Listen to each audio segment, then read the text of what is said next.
All right, everybody, welcome back to the OptiShot Academy. I'm Chad. And I'm Ben. All right, we want to train club head speed. We want that thing moving faster and faster. Last couple weeks you've been training it. This week we want to introduce to you our favorite tool for training speed. It's called the Jetstick. So Ben is holding that here in his hand, and we literally have the weight on the end of a stick. So back to the sensing one, swing the weight conversation. You got it. Okay, so Michael Romatowski has this Mach 3 speed training program. He's out of San Antonio, and he has these tools, and we've found fantastic results. So we'd like to show you how to use it. And then if you don't have one of the Jetsticks yet, we're going to show you how to use what you have at home so you can simulate the same idea. What do you got for him, Coach? Cool. So the first thing we would recommend is if you have a Mach 3 speed trainer in your area, please seek them out. This stuff works. I can tell you from my own experience, when I started the Mach 3 speed training program, I started at 99 miles per hour, and I've worked my way all the way up to averaging 110. So for those of you at home, for every 1 mile per hour you pick up, it's 3 yards in distance. So it's very, very important that we train speed, and I'm telling you, this stuff works. So what we have for you today is we're going to actually train the speed. So I'm going to do 3 different activities. So every one of these activities, we're still trying to feel the speed out front. Let's do the first one. So I'm going to do a half backswing, feeling the speed out front. I'm going to do a set of 6. Okay, show us what that could look like here.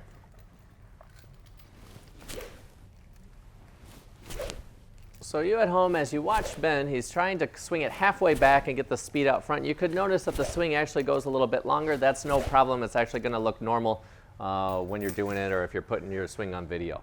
So the intention of halfway back actually gets to a pretty good looking backswing. Is that what Yeah, it you've really seen? does. It's fascinating to us how much it can change somebody's mechanics. So if you have a backswing that's maybe a little bit long, when you're feeling the half backswing speed out front, you might notice that the backswing goes back maybe a little farther than what you think, and you're able to generate more speed than what you can with your current backswing. So the hidden benefit of this type of training is that it actually improves the swing mechanics without talking swing mechanics. It does. It's so simple. The sequencing changes. You get more speed. You might even notice that the strikes become more efficient. How about that? So you did halfway back, speed out front 6 times. What do you got? What's the next progression? Next progression is going to be normal length backswing, speed out front, set of 6. All right, here we go.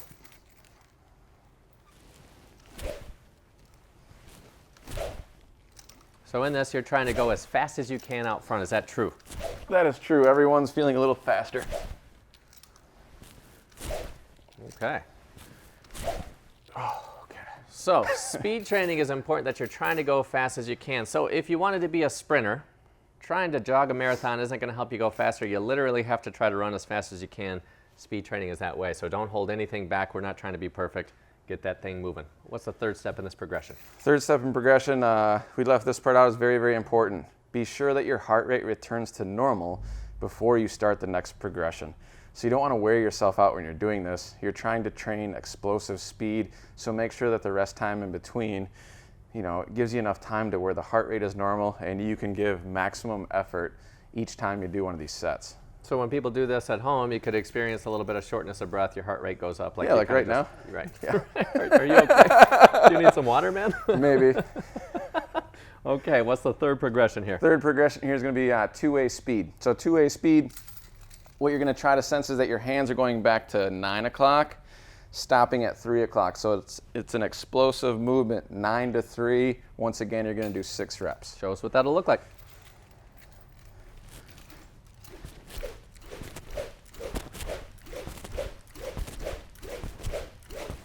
Whoa. I'm going to need about 10 minutes. Oh my goodness. Okay, so believe it or not, this is going to help you go faster. It's going to work on accelerating the club and slowing it down in both directions. It'll help you a lot. So if people do not have the Jetstick yet, we encourage you to get one. Go to his website, go to our website. You can get them. They're amazing. What can they do at home immediately to start helping this?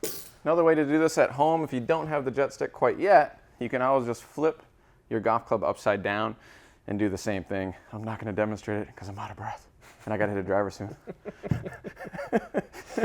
All right, so you could do the halfway back speed out front using that. Yep, same thing. Two-way speed using that. Just trying to get the speed of the club head moving more out front, yes? You got it. Okay. So what do you want to do? Do you want to let one go with the driver or the iron? Where are you at? You all right? Yeah, let's let it. I'm not all right, but I'll let it go with the driver anyway. All right, here we go. So in this one, the game plan is to feel halfway back, speed out front. Is that true? That is one way of doing it. You can feel halfway back speed out front, or you could feel your normal length backswing speed out front. We'd encourage you to run both of those plays just to see which one generates the max amount of club head speed for you. All right, where are you going to go? We'll start with a half backswing speed out front. Let's see it.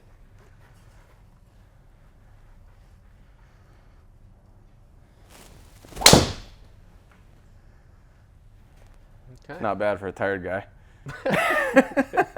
Not bad, and accurate too.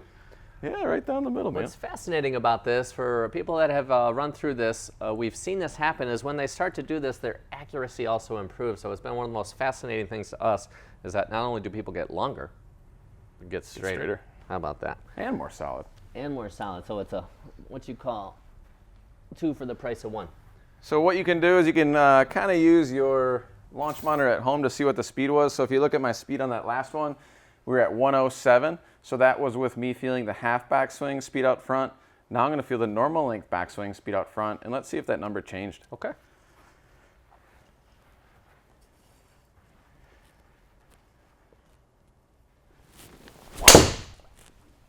Whoa. Whoa. That was good, man. You think it's going to go further Oh, I than the last? beat it. Oh, no. It's going to go in the water. That's it. Oh, my goodness. That's pretty close to the 300 side. If you played the British Open at St. Andrews, man, It'd be in the that's drink. what you call double bogey. Let's see what the number was. Did it go up? Oh, my goodness. 115. 115. That's not bad. The speed training really works, man. It's the real deal, I'm telling you. Okay, so to get better at your golf game, to get better with your golf swing, to hit the ball farther, have more fun, speed training is where it's at. We're going to continue to encourage you to play around with this stuff at home. It'll only help you get better. Keep up your training. We'll look forward to seeing you the next time at the OptiShot Academy.